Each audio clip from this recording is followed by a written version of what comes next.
क्यों चुप रहा?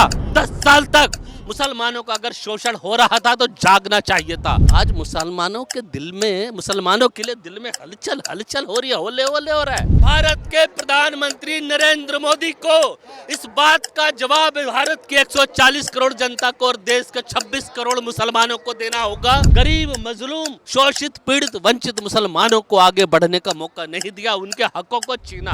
मुसलमानों का अगर शोषण हो रहा था तो जागना चाहिए था। अस्सलाम वालेकुम, अस्सलाम वालेकुम। मेरा नाम संजय चौहान है। आप मेरे को मोहम्मद बोलो, क्या दिक्कत है उसके अंदर? ये भारत की स्वतंत्रता है। बजरंग बली या अली, रमजान में राम आते हैं, दिवाली में अली आते हैं। नमस्कार, मैं अवतार, बहुत बहुत स्वागत है हमारे सभी दर्शकों का। देखे, वक्फ बोर्ड बिल पास हो गया है और सियासी के गलियारों में सियासत तेज हो गई है। बहुत से मुस्लिम समाज इसको समर्थन कर रहे हैं तो बहुत से लोग आक्रोश हैं। कुछ लोग पटाखे बजा रहे हैं तो कुछ लोग गालियां भी दे रहे हैं। तो मैं इन्हीं मुद्दों पे बातचीत करने के लिए मैं आ गया हूं ग्राउंड जीरो पे और जानूंगा कि क्या ये जो वक्फ बिल जो पास हुआ है संसद में आज और राज्यसभा में होगा, क्या ये सही था या गलत है। मैं मिश्रा जी आपसे ही शुरुआत करूंगा, क्या कहेंगे वक्फ बिल को लेके? अस्सलाम वालेकुम, अस्सलाम वालेकुम। मेरा नाम संजय चौहान है। मैं क्षत्रिय हूँ, राजपूत हूँ, राणा सांगा का वंशज हूँ। अच्छा, मैंने मिश्रा जी बोल दिया, गलत तो नहीं कर दिया? नहीं, कोई बात नहीं है। आप मेरे को मोहम्मद बोलो, क्या दिक्कत है उसके अंदर? ठीक है। ये भारत की स्वतंत्रता है। आर्टिकल 14 के अंदर सबके अंदर समानता का अधिकार दिया हुआ है, ऐसा कोई दिक्कत नहीं। क्या कहेंगे अब वक्फ बिल को लेके?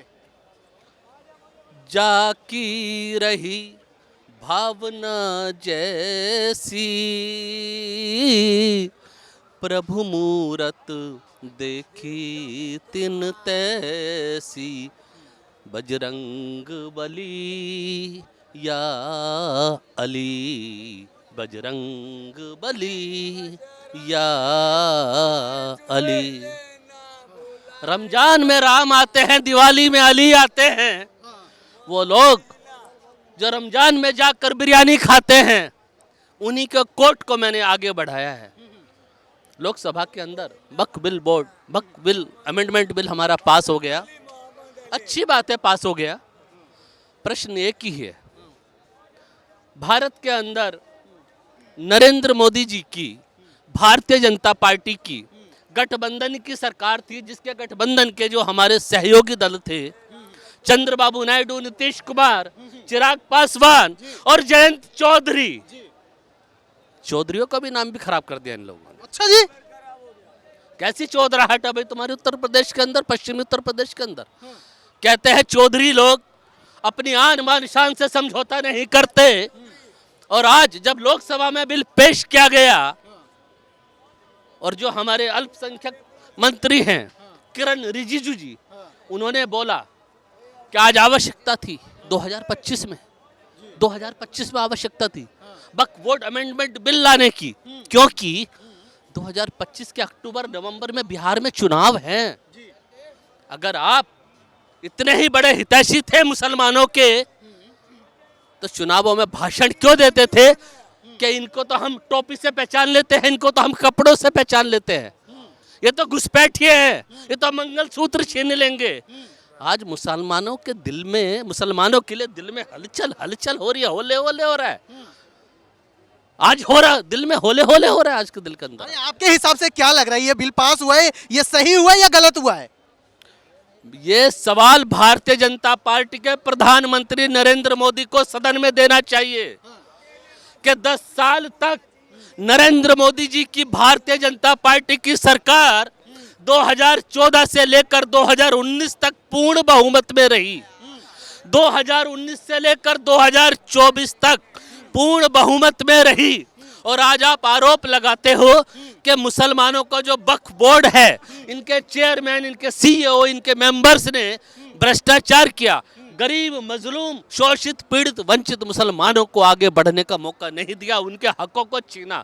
अगर इनके हक लूटे जा रहे थे तो नरेंद्र मोदी 10 साल तक अपनी पीएमओ कार्यालय में क्यों सो रहे थे? पूरी भारतीय जनता पार्टी को जवाब देना होगा। आज जब आपके पास पूर्ण बहुमत की सरकार थी आप वक्फ अमेंडमेंट बिल लेकर नहीं आए, और जब आपकी अल्पमत की सरकार है तब आप नीतीश कुमार को, चंद्रबाबू नायडू को, जयंत चौधरी को और चिराग पासवान को बदनाम करने के लिए ये लेकर आ गए। आप कह दोगे बिहार के चुनाव में जाके मेरे पास तो बहुमत था ही नहीं, नीतीश कुमार ने सपोर्ट कर दिया इसलिए अल्पसंख्यक मोर्चे का जो बिल हम लेके आए वक्फ बोर्ड अमेंडमेंट बिल, इसलिए ये पास हो गया। आप ये भी तो खुशी खुशी सपोर्ट किए हैं, चंद्रबाबू नायडू, नीतीश कुमार और चिराग पासवान जिनका नाम ले रहे हो वो भी खुशी से सपोर्ट किए बाबूजी। तो मैं यही तो कह रहा हूँ। मेरा प्रश्न यही है पत्रकार महोदय, शुरू से ये जो 4 राजनीति के बकरे मोदी ने बना लिए हैं, पहला बकरा नीतीश कुमार राजनीति का, दूसरा बकरा चंद्रबाबू नायडू राजनीति का, तीसरा बकरा ये चिराग पासवान राजनीति का, चौथा बकरा जयंत चौधरी राजनीति का। ये जो 4 राजनीति के बकरे मोदी ने पकड़ लिए कि इनकी गर्दन पर राजनीति की छुरी चलाऊंगा और वक्फ अमेंडमेंट बिल को मैं पास कर दूंगा, यही समझाना है। जयंत चौधरी क्यों चुप रहा 10 साल तक? मुसलमानों का अगर शोषण हो रहा था तो जागना चाहिए था, आप सोते रहे। आज आके आए हो मुसलमानों का शोषण हो रहा है। 8 लाख हेक्टेयर जमीन, जितनी भी जमीन है 8 लाख एकड़ जमीन और 8 लाख प्रॉपर्टियां मोटी मोटी, कहीं पर 9 लाख का आंकड़ा है। अमित शाह जी का कहना है कि 2013 में 18 लाख एकड़ जमीन वक्फ बोर्ड में था, अब 21 लाख एकड़ हो गया है। ये कैसे? जो आपने प्रेजेंटेशन दी है लोकसभा के अंदर, उसमें लगभग 8 लाख संपत्तियां हैं और 8 लाख एकड़ जमीन का हिसाब किताब बोला गया है, जिसके अंदर बता रहे हो कि लगभग उससे जो राजस्व आता है वो 126 करोड़ का आता है। वर्तमान जो हमारे मार्केट वैल्यू है उससे लगभग हमारा 50,000 करोड़ का रेवेन्यू आना चाहिए था। अगर इतना बड़ा घोटाला हो रहा था तो भारत के प्रधानमंत्री नरेंद्र मोदी भारत की जनता को बताएं कि जब एसी कमरों में बैठकर आप भ्रष्टाचार के ऊपर बखान कर रहे थे, भ्रष्टाचार मिटाऊंगा, ना खाऊंगा, ना खाने दूंगा, ये 10 साल तक कैसे लूटते रहे? क्यों नहीं आपकी सरकार जागी? इस बात का जवाब नरेंद्र मोदी को देना होगा। क्या वो लोग तो कह रहे हैं कि वक्फ बोर्ड के यार्ड में घर पूरे गांव के गांव हड़प ले रहे थे। मैंने वही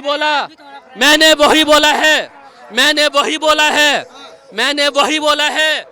भारत के प्रधानमंत्री नरेंद्र मोदी को इस बात का जवाब भारत की 140 करोड़ जनता को और देश के 26 करोड़ मुसलमानों को देना होगा कि जब एसी कमरे में बैठकर आप भ्रष्टाचार हटाने के ऊपर भाषण दे रहे थे, सारी संस्थाएं वहां पर बैठी थी, आपने कहा था भ्रष्टाचार को जड़ से समाप्त कर दूंगा, ना खाऊंगा ना खाने दूंगा।